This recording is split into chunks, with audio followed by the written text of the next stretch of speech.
Imagine this, it's 2002.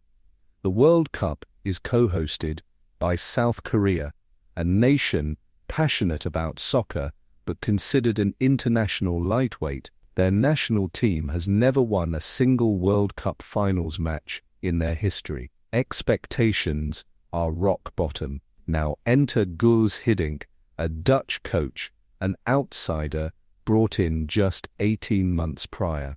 The team seems technically skilled but culturally hampered. Players defer rigidly to seniors, hesitate to take risks, and lack cohesive attacking power. Fast forward a few weeks, the world watches, stunned, as South Korea doesn't just win a match, they storm through the tournament, defeating giants like Portugal, Italy, and Spain, ultimately reaching the semi-finals, an unprecedented feat. It wasn't just tactics. Hiddink somehow transformed the team's culture, their very way of interacting and playing. Even more astonishing, he'd achieved similar cultural turnarounds, seemingly against the odds, with vastly different groups, the laid-back Australians, the disciplined Russians, even the star-studded but disjointed Chelsea Football Club. How did one man unlock such peak performance across such diverse cultural landscapes? What was his secret? It wasn't magic. It was a deep, intuitive understanding of something fundamental about human nature,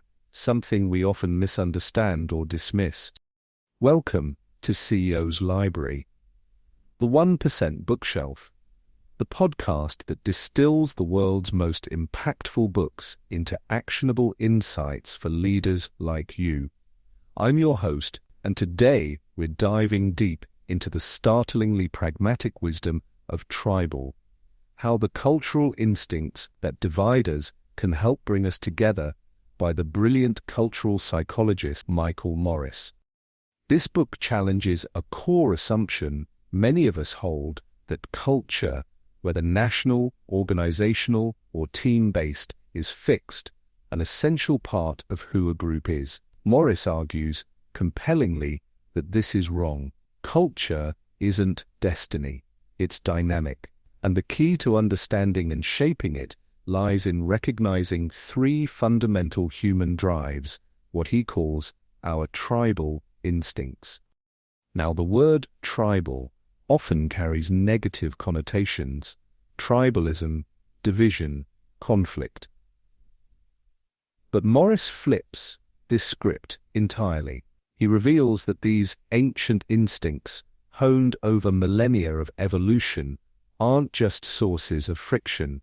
They are our superpowers for cooperation, innovation, and resilience. They are the hidden levers that leaders like Guus Hiddink instinctively pulled.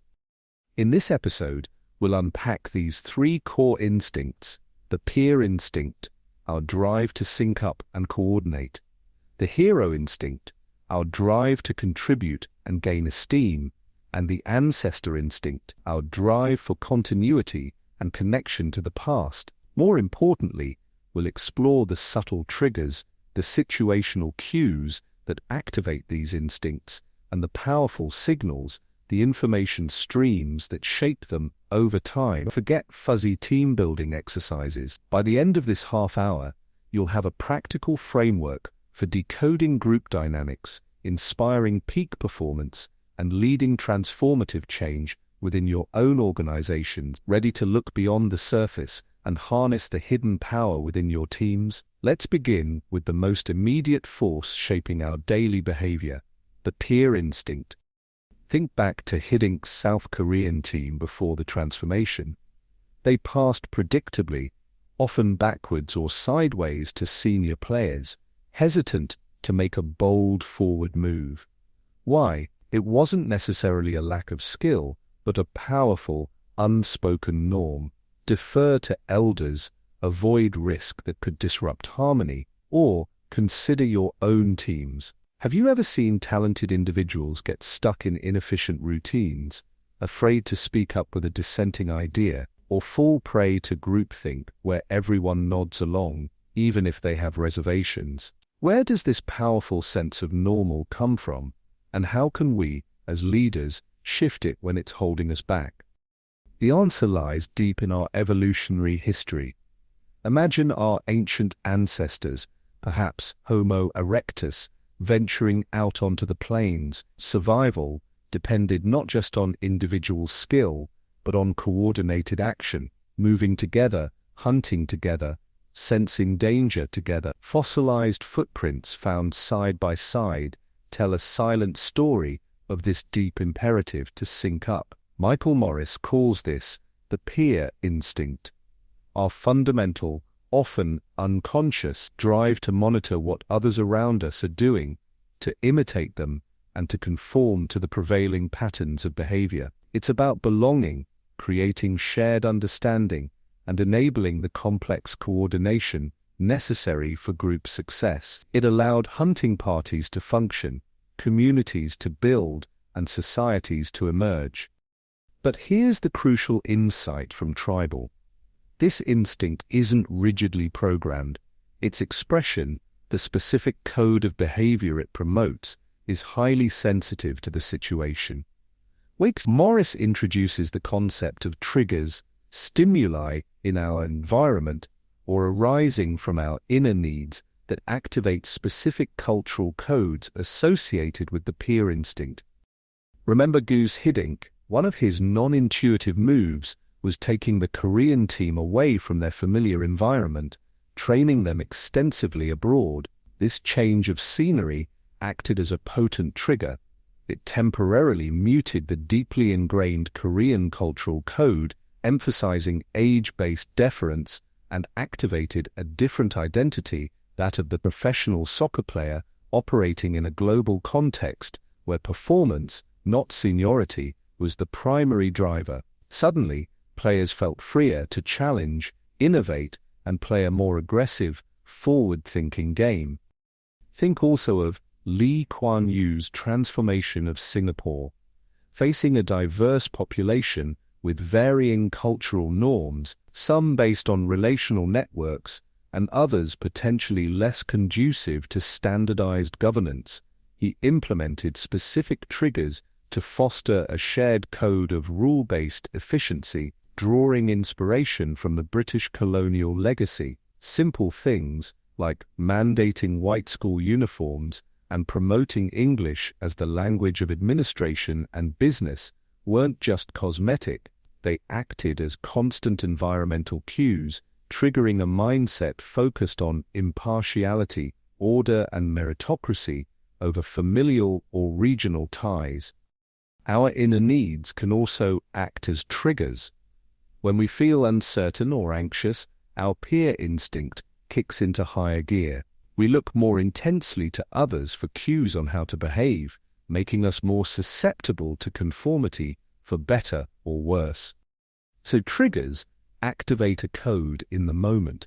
But how do these codes become ingrained as lasting cultural norms? This is where signals come in, specifically what Morris calls prevalent signals. These are flows of information that shape our perception of what most people in our group actually do. Our peer instinct drives us to align with the perceived majority. Think about the power of visible behavior. When Gandhi urged his followers to spin their own cloth and wear simple deotis, it wasn't just symbolic protest, it was a powerful prevalent signal. Seeing countless others adopt this practice created a visible norm, strengthening collective identity and resolve. McDonald's famously advertised billions and billions served, a direct prevalence signal communicating overwhelming popularity and making the choice seem normal, even desirable. Social proof works the same way. Knowing your friends have voted makes you more likely to vote. Crucially, leaders can strategically use prevalence signals. An infamous example comes from Petrified Forest National Park, which put up signs saying, "Many past visitors have removed petrified wood, damaging the natural state of the park." Their intention was good, but the signal was counterproductive. It told visitors that stealing wood was actually quite common, inadvertently normalizing the undesired behavior. Theft rates reportedly went up. Contrast this with successful interventions. A study at the University of North Carolina found students significantly overestimated how much their peers drank by simply publicizing the actual lower statistics, correcting the misperceived norm. They were able to reduce binge drinking. Similarly, the company Opara included information on energy bills, showing homeowners how their usage compared to their neighbors. This simple prevalence signal, showing people they were using more than the norm, led to significant reductions in energy consumption. So, how can you, as a leader, apply these insights about the peer instinct? First, audit your cues. Become a cultural detective in your own organization. What are the subtle environmental triggers shaping behavior? Consider the physical layout. Does it encourage collaboration or isolation? Look at the tools you use for remote work. Do they foster synchronous connection or asynchronous silos? Pay attention to the language used in meetings and emails. Is it formal or informal, direct or indirect? Examine the dress code, stated or unstated. Are these cues consistently triggering the kind of peer interaction and mindset you want for specific tasks or challenges? If you want innovation, are your cues accidentally triggering conformity?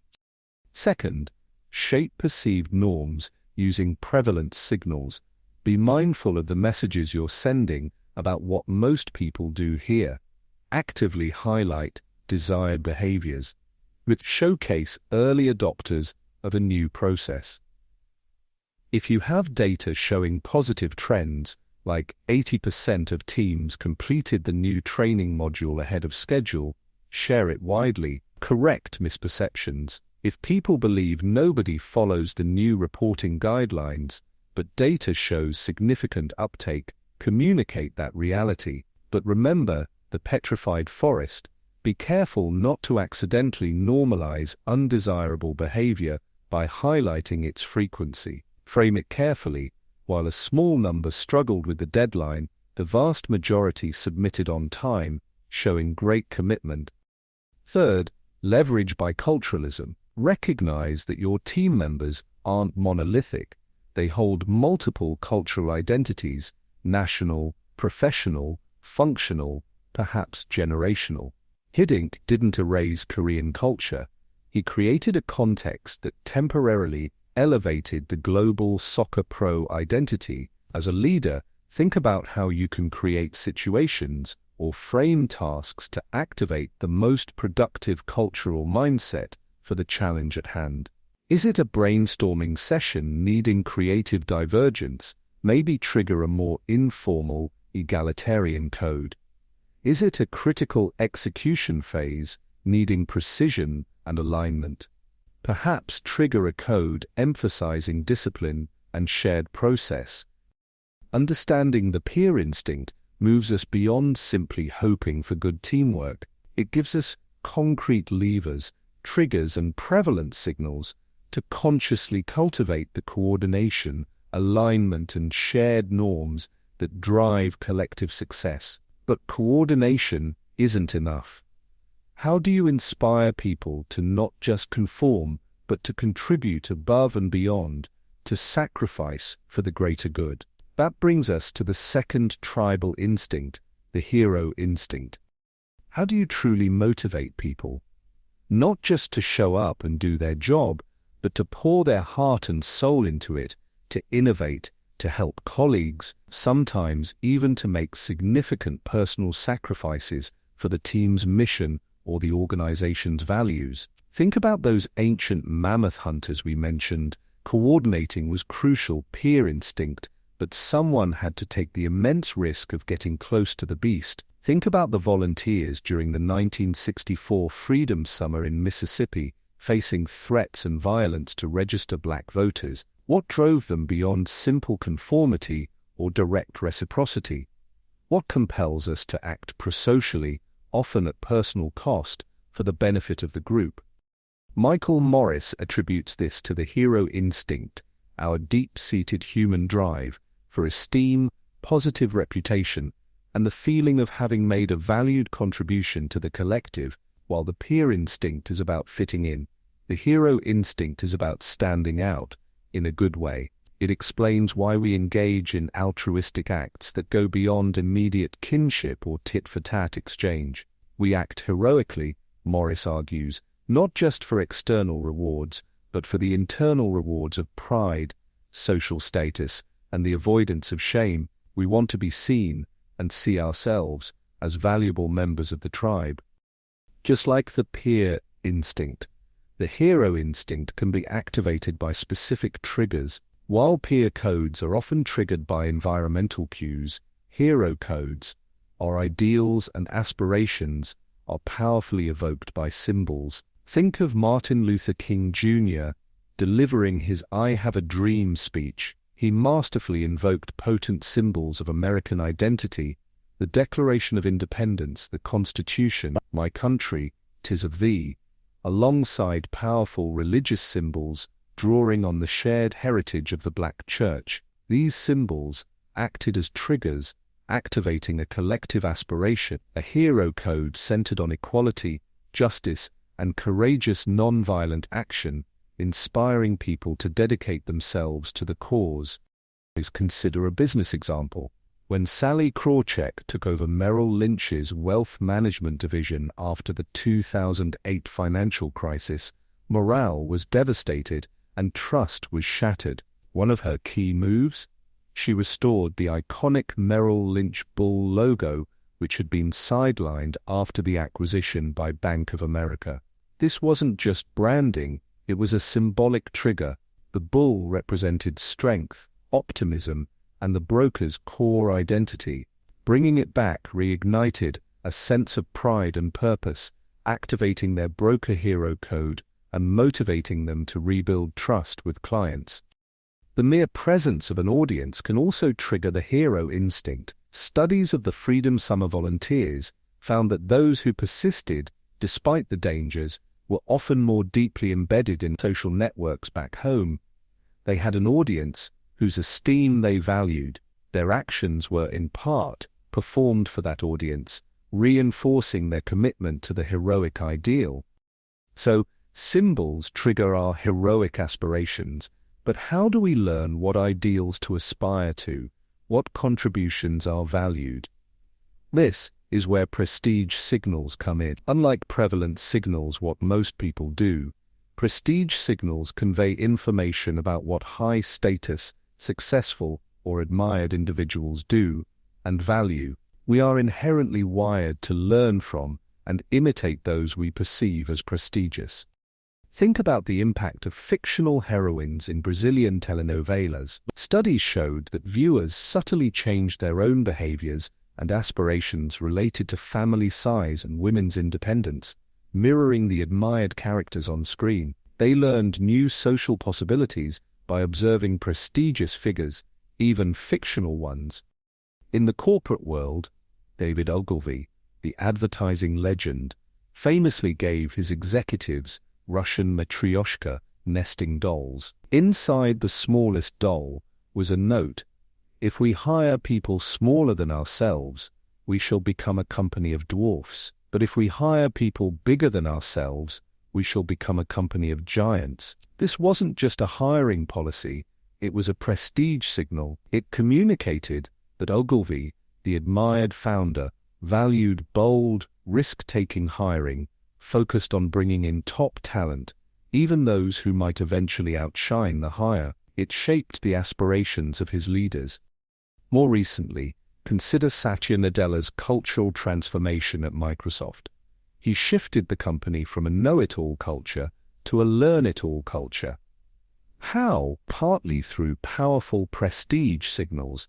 He consistently modeled curiosity, humility, and empathy himself. He publicly celebrated leaders and teams who demonstrated learning, experimentation, and collaboration, even if initiatives didn't meet all initial goals. He made learning the prestigious behavior, shaping the aspirations of thousands of employees.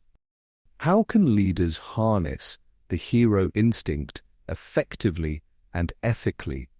First, Wield symbols mindfully. Identify the key symbols in your organization. This includes the obvious ones like your logo and mission statement, but also think about flagship projects, founding stories, internal awards, even specific jargon. Are these symbols actively triggering the ideals and aspirations you want to foster? Do they evoke a sense of shared purpose and inspire contribution? Crucially, ensure your symbols align with reality. If your mission statement talks about innovation, but your processes penalize risk-taking, the symbols will breed cynicism, not heroism.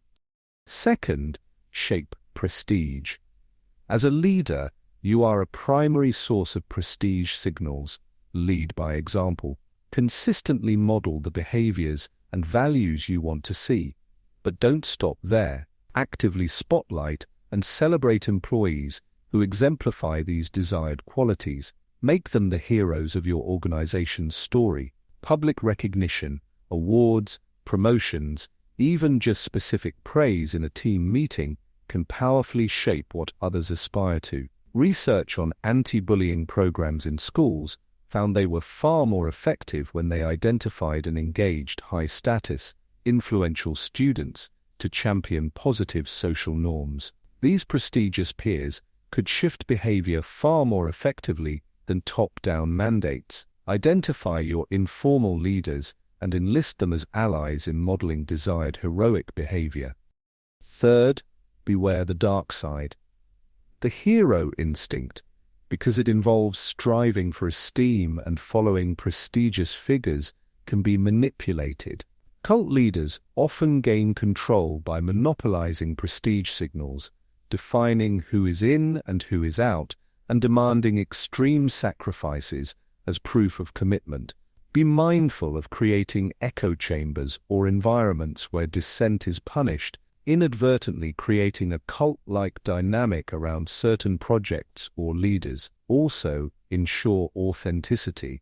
Don't just endorse values, live them, and be careful which behaviors you inadvertently lend prestige to. Programs like Scared Straight, which exposed at-risk youth to intimidating inmates, sometimes backfired because the youth ended up admiring the toughness of the inmates.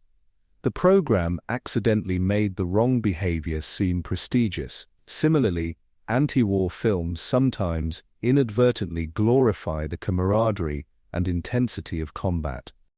By understanding the hero instinct, leaders can move beyond transactional motivation. By thoughtfully using symbols as triggers and strategically shaping prestige signals, you can tap into your team's deep desire to contribute, to achieve something meaningful, and to be recognized for it. You can inspire not just compliance, but true commitment. But even with aligned peers and inspired heroes, there's one more powerful force at play, one often seen as an obstacle, especially during times of change, our connection to the past. This brings us to the ancestor instinct. Why do traditions hold such immense power over us, sometimes even when they seem illogical or outdated? Why do we feel such a strong pull towards continuity, towards doing things the way they've always been done? Think about the breathtakingly beautiful 30,000-year-old paintings in Chauvet Cave in France. Archaeologists discovered that later, artists meticulously, almost religiously, copied the exact lines and forms of the earlier works. Or consider the fierce public outcry in 1939 when President Franklin D. Roosevelt tried to move the Thanksgiving holiday. Change often feels threatening because it seems to sever our connection to the past. Leaders frequently view tradition purely as an impediment, something to be overcome. But what if this deep-seated need for continuity isn't just a bug, but a feature of human psychology? Michael Morris identifies this as the ancestor instinct, our fundamental drive to connect with our group's past, maintain continuity with its traditions, and revere its heritage. From an evolutionary perspective, this makes sense. Traditions weren't just arbitrary customs, they often encoded vital cultural knowledge passed down through generations. how to process poisonous plants like cassava to make them edible, which stars signaled seasonal changes, where to find water during droughts, or collective memories of past disasters embedded in myths that warned of future risks like floods. This instinct manifests early. Studies show young children tend to over-imitate adults, copying not just the effective actions needed to solve a puzzle box, but also the seemingly irrelevant ritualistic taps and gestures the adult performed. We find comfort and meaning in rituals, in repeating actions that connect us to those who came before. The ancestor instinct provides a sense of grounding, identity, and enduring meaning. What triggers the ancestor instinct, making us cling more tightly to tradition and heritage? Morris points to ceremonies and rituals, especially those that combine synchronized group activity, tapping the peer instinct with references to history or founding principles. Think of the Māori haka, the powerful ceremonial dance performed by New Zealand's rugby team. It involves synchronized movement, symbolic gestures, and chanted connections to their ancestors, powerfully activating group identity and commitment. White coat ceremonies for medical students, academic processions, even company anniversary celebrations. These rituals trigger the ancestor instinct, reinforcing shared identity and linking the present to a meaningful past. External threats also powerfully trigger this instinct. After the September 11th attacks, church attendance and displays of national symbols surged in the US. Similarly, after the Fukushima nuclear disaster in Japan, there was a renewed interest in traditional Shinto rituals and beliefs. When our present feels uncertain or threatened, we instinctively reach back for the perceived stability and wisdom of the past. So, triggers like ceremonies or threats activate our need for continuity. How is this need then channeled and maintained within a culture? Through precedent signals. These are narratives, stories, and justifications that use the past to frame and legitimize present actions or identities. We constantly look for precedents to guide us. Groups often craft traditions, sometimes selectively interpreting or even inventing historical precedents to bolster their legitimacy or distinctiveness. Think of the claim that champagne originated with the monk Dom Perignon. While perhaps historically fuzzy, it created a powerful precedent signal associating the drink with ancient French heritage and quality. Consider the story of Masada, where Jewish rebels are said to have chosen mass suicide over Roman capture. Whether historically precise or not, the narrative became a potent precedent signal for modern Israel, emphasizing resilience, defiance, and a connection to an ancient heroic past. Consistency in precedent signals is key for identity, always linking back to the same foundational stories or principles. Most relevant for leaders managing change is the concept of resonant framing. This involves deliberately linking a new initiative, policy, or change to familiar, respected traditions or past successes. Nelson Mandela, in navigating South Africa's transition from apartheid, masterfully invoked the indigenous concept of Ubuntu, I am because we are, a deeply resonant cultural precedent emphasizing interconnectedness and shared humanity, framing reconciliation not as a radical break, but as a return to core African values. When Harley-Davidson faced near bankruptcy in the 1980s, they didn't just launch new bikes, they revived classic designs and emphasized their heritage, using resonant framing to connect with customers' nostalgia and sense of rebellious tradition. More recently, the NFL celebrated its centennial with the Fantennial, framing the celebration around the fans and linking modern football back to its historical roots and legendary moments, making the past relevant and resonant for today's audience. How can leaders leverage the ancestor instinct constructively, especially when implementing change? First, frame change with precedence. This is perhaps the most crucial application. When introducing a new strategy, technology, or organizational structure, don't present it solely as a break from the past. Instead, actively search for authentic links to the organization's core values, founding principles, or previous successful transformations. Frame it as the next chapter in the company's story. For example, this new customer relationship management system builds upon our long-standing commitment to excellent service, which dates back to our founder's original vision. Or adapting to this market shift requires the same spirit of innovation that allowed us to pivot successfully 10 years ago. Find genuine connections. Inventing precedents wholesale will likely backfire.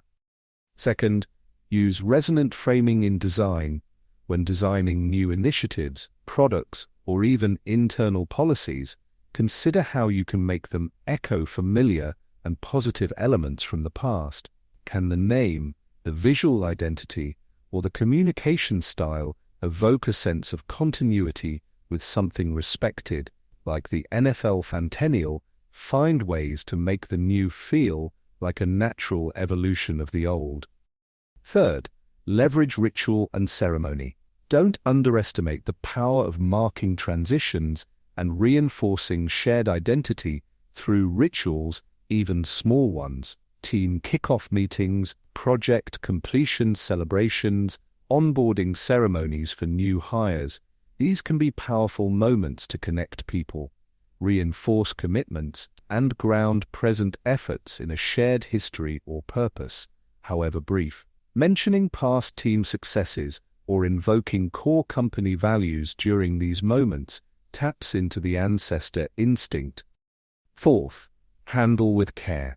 Because the ancestor instinct is deeply tied to identity and security, trampling on tradition, or being perceived as doing so, can incite powerful resistance. Change that feels like a violation of core identity or respected history is likely to fail. Be mindful of cultural appropriation.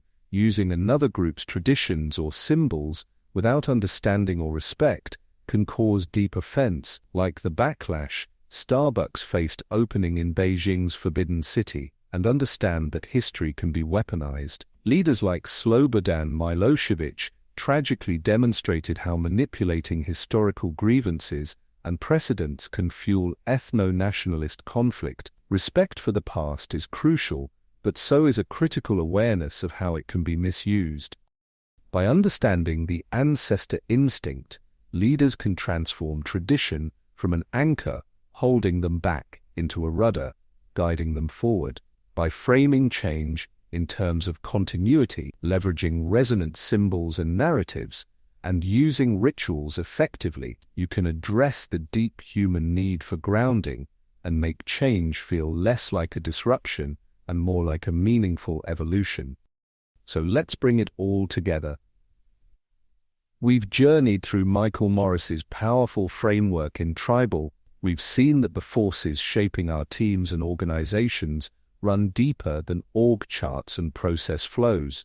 They tap into ancient, fundamental human drives, the peer instinct pushing us to sync up and conform, the hero instinct inspiring us to contribute and aspire to shared ideals, and the ancestor instinct grounding us in continuity and tradition. The critical takeaway isn't just identifying these instincts, but recognizing their malleability. Culture isn't set in stone. It's constantly being shaped, moment by moment, by the subtle triggers in our environment, like Hiddink moving his team abroad, or Krawcheck restoring the Bull logo, and over the longer term, by the signals we receive about what others do, prevalence, what admired people do, prestige, and how the past connects to the present precedent. This shifts the role of a leader dramatically. You move from being a passive observer or reactor to cultural dynamics, to becoming an active cultural architect, you can consciously design environments, communication strategies, and recognition systems that trigger the most productive instincts for the task at hand. You can strategically shape the signals your people receive to cultivate norms of collaboration, inspire heroic effort, and ground necessary change in a sense of enduring purpose. Toxic tribalism arises when these powerful instincts are ignored, misdirected, or exploited. Constructive tribalism, the kind that builds cohesive, high-performing, resilient organizations, comes from understanding and intentionally channeling these forces for good. Culture change isn't an insurmountable mystery, it's a manageable process grounded in human psychology. So, here's your call to action. Start observing your own organization through this tribal lens this week. Which instinct, peer, hero, or ancestor seems most dominant right now? Which might be needed more? Think about one specific situation or challenge your team is facing. What subtle trigger could you introduce or modify? What signal about prevalence, prestige, or precedent could you consciously experiment with sending? Even a small, thoughtful adjustment can begin to shift the dynamics. To truly master these concepts and unlock the full potential within your teams, I strongly encourage you to dive deeper into the rich insights and detailed examples within Michael Morris's book, Tribal. It's a game changer for any leader serious about building extraordinary organizations. You can find the full transcript of this episode and accompanying visualizations helping you map these concepts onto your own work at ceoslibrary.com. That's ceoslibrary.com. Thank you for joining us on CEO's Library, the 1% bookshelf. Until next time, keep reading, keep learning, and keep leading. You can find the Amazon link to purchase a copy of Tribal or the audiobook in the episode description.